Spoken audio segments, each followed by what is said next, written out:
The Fuji kindergarten's architecture was created with the idea of modern education in mind. There are multiple physical features to this building that benefit the Montessori teaching method and create a joyful environment for its young inhabitants. They keep running.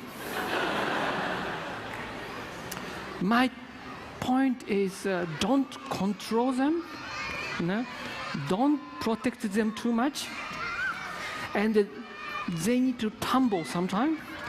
They need to get some injury, and that makes them learn how to live in this world.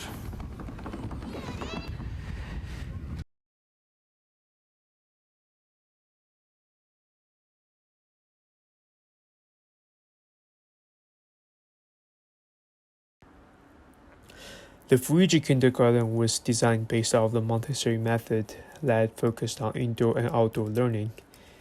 In this very case, is for kids to become the architects of their own path, a self-disciplined individual through that has the spirit of companionship and collaboration with each other. But most importantly, through the continuous plans and circular runway that has given the children the range and the freedom to freely explore and learn. The architect Tsukaru thinks that noise is a very important element for children to learn, as they not only sleep better, they also show incredible concentration under a noisy environment.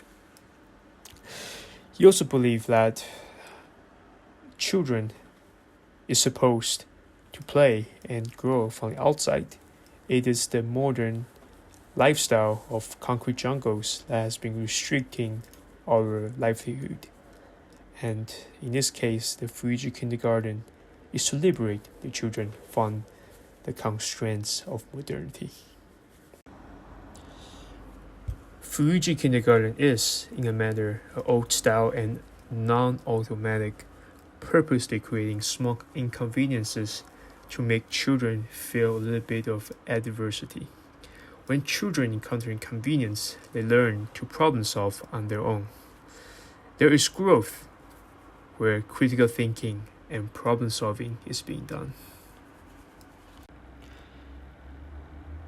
The Fuji kindergarten was purposely designed so that there isn't really a boundaries between spaces. There isn't really a relationship of the inside and the outside. The very reason is because that in a quiet box, some children gets nervous very easily, and that wasn't an ideal environment for children to learn and collaborate. So that in its openness, they have the freedom to leave and come back if they're nervous. In fact, they can run around, like this very example as a boy has ran through the entire kindergarten in a time frame of 20 minutes, which is not exactly small because the diameter of this kindergarten was 1,300 meters. Incredible.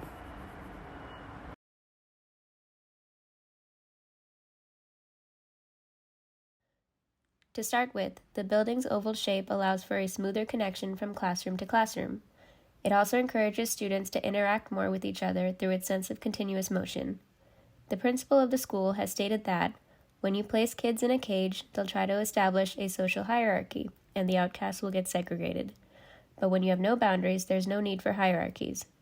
The shape breaks down the physical barriers found in typical childhood educational architecture and creates a more open environment. There are skylights located in each class that allow for a better connection with nature. These openings provide ample sunlight during the day and allows the children on the roof to peek in at their classmates. The skylights also act as another way to access the roof. As seen on the sketch from the Tezuka Architects website, children and adults can climb up to the skylight and enter the roof level through it. The entire inner circle of the building is lined with sliding glass doors. For most of the year, these doors remain open, allowing children to move indoors and outdoors freely. This passage is important as it encourages independence and socialization among the students.